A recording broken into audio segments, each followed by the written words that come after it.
ஓம் ஸ்ரீ மகா காளிகாயை நம. மக்கா, நான் சொல்ற இந்த 5 விஷயங்களை கெட்டியா பிடிச்சுக்கோங்க. உங்க குடும்பத்தில் உள்ளவர்களின் வளர்ச்சியை, அதாவது கல்வி வளர்ச்சி, தொழில் வளர்ச்சி, நிதி சார்ந்த வளர்ச்சியை உங்க அனுபவத்தில் பாப்பீங்க. முதல் விஷயம், மெல்லிய காட்டன் துணியில் ஏலக்காயை கட்டி வீட்டில் 5 இடங்களில் வைங்க. இரண்டாவது விஷயம், வெள்ளிக்கிழமைகளில் கல் உப்பு வாங்கி பீங்கான் ஜாடியில் நிரப்பி வைங்க. மூன்றாவது விஷயம், வீட்டு பூஜை அறையில் உள்ள தீபம் ஏற்றும் நல்ல விளக்குகள் மற்றும் சாமி சிலைகள் கீழே ₹1 நாணயம் வச்சிடுங்க. நான்காவது விஷயம், அலமாரியில் பயன்படுத்தப்படாத பொருட்கள், கவரிங் நகைகள், அழுக்கு துணிகள் வைக்கவே வைக்காதீங்க. ஓடாத மின்சாதனங்களை உடனுக்குடன் சரி செய்திடுங்க.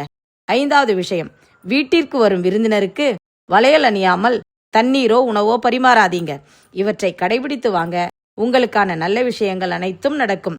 காளித்தாயின் அருள் கிடைக்கும். நல்லதே நடக்கும். ஓம் காளித்தாயே போற்றி. ஓம் அன்னையே போற்றி. ஓம் ஓம் ஓம்.